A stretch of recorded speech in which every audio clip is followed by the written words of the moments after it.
Breaking news, Harimau Malaya disaman, 7 pemain Harimau Malaya digantung. Memang sengaja aku delay sikit untuk buat video ni, bukan apa, sebab banyak respon yang perlu dinantikan berkenaan dengan isu ini. Dari TMJ, dari FAM sendiri dan juga dari klub yang diwakili pemain yang terlibat, itu semua sangat-sangat penting. Tonton video ini sampai habis ya tuan-tuan, ini laporan penuh. Okey, jom start. Pada 26 September sekitar jam 11 malam telah keluar satu berita tergempar untuk seluruh peminat Harimau Malaya. Berita tersebut menyatakan FIFA telah mendenda Persatuan Bola Sepak Malaysia FAM sebanyak 438,000 CHF sekitar 2 juta ringgit Malaysia kerana memalsukan dokumen untuk menaturalisasikan 7 pemain kelahiran luar negara bagi pasukan kebangsaan.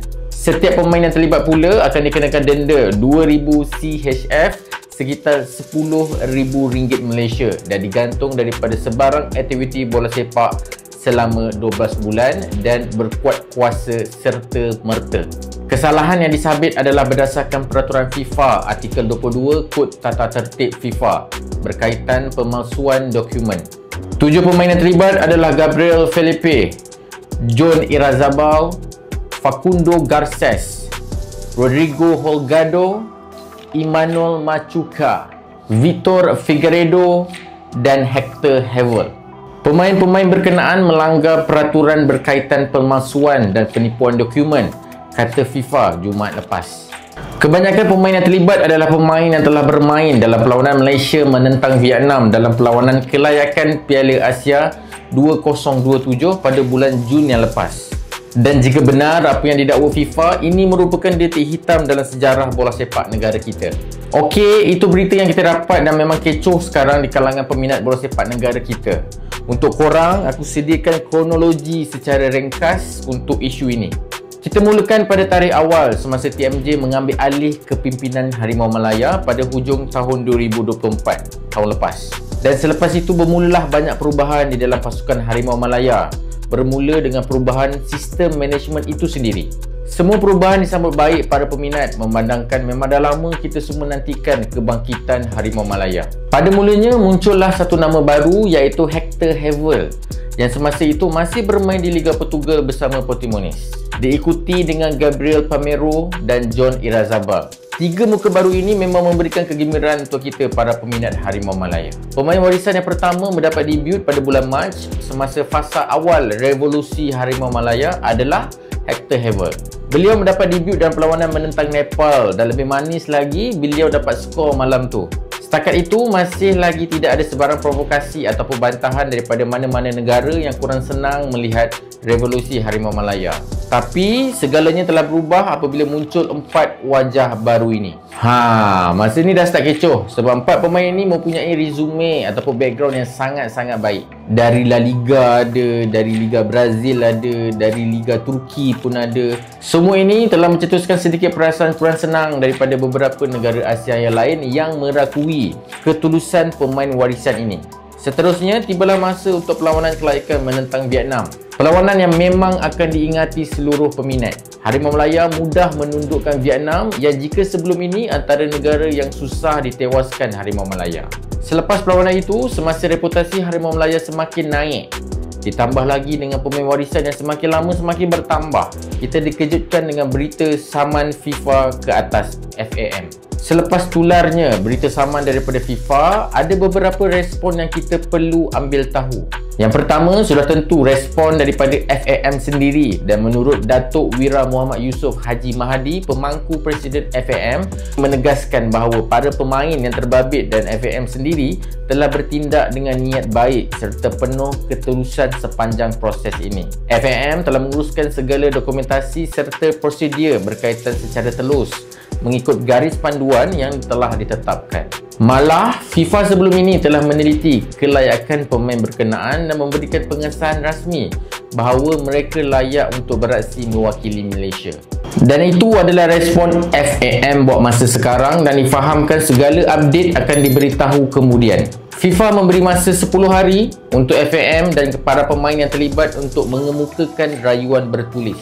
Selain respon FAM, respon dari TMJ sendiri juga telah menarik perhatian semua media, di mana pada mulanya TMJ sudah memberi bayangan di mana ada satu post di story Instagram beliau yang menunjukkan gambar dengan caption ada entiti luar negara cuba sabotaj Harimau Malaya.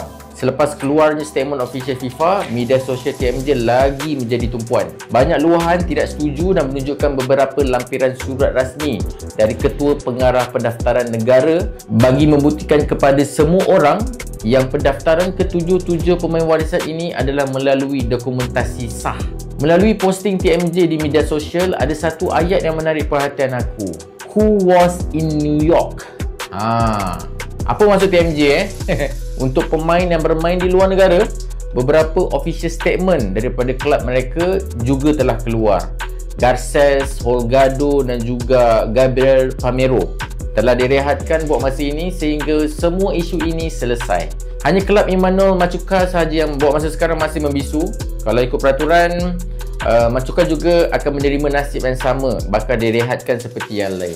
Tidak cukup dengan itu, respon KJ, respon Safi Salih dan juga beberapa individu yang berjawatan tinggi di dalam negara turut sama memberi respon, dan ini cukup membuktikan bahawa isu ini sangat-sangat panas. Memang ada pihak yang tak senang duduk melihat revolusi Harimau Malaya ni. Mana taknya semakin lama semakin baik, semakin ada improvement.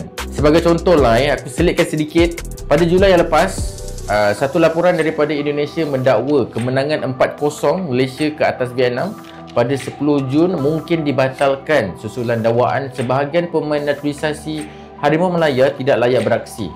Laporan itu menyebut keputusan berkenaan boleh dianggap tidak sah sekaligus kemenangan diberikan 3-0 kepada Vietnam. Dari situ pun kita dah tahu dah, ada yang tak senang hati dengan kita. Kita kalahkan Vietnam, tapi yang lain pula tak puas hati kat kita. Pelik kan? Benda tu memang, I was like, why? Tapi aku tak boleh tuduh mana-mana pihak lah ya, sebab aku yakin takkanlah negara jiran kita macam tu kan. Jika selepas 10 hari berlalu dan memang terbukti dakwaan FIFA itu adalah benar, apakah yang bakal terjadi kepada FAM, kepada TMJ ataupun kepada ke-7 pemain yang terlibat, dan juga apa kesan dia kepada Harimau Malaya sendiri? Kes ni berat tuan-tuan. Dia bukan benda yang kita boleh bawa sebagai bahan gurauan. Kesannya besar. Antara kesannya adalah saman, pergantungan pemain dalam tempoh yang agak lama, malu, dan juga perjalanan Harimau Malaya ke Piala Asia memang akan terganggu. Bukan sahaja hilang pemain, malah perlawanan yang lepas masa kita menang dengan Vietnam juga bakal dikira batal dan kemenangan akan diberikan kepada Vietnam. Itu pun kalau tiada tindakan disiplin tambahan dikenakan ke atas Harimau Malaya. Sebab kalau ikut peraturan dalam artikel 22 ni, kalau ada tindakan disiplin tambahan, poin Harimau Malaya akan dikira sebagai kosong. Padahal sekarang Harimau Malaya mendahului dalam kumpulan F dengan 6 mata. Untuk penutup, kalau ikutkan ada banyak benda yang aku nak cakap lagi, tapi memikirkan ia hanya memburukkan keadaan.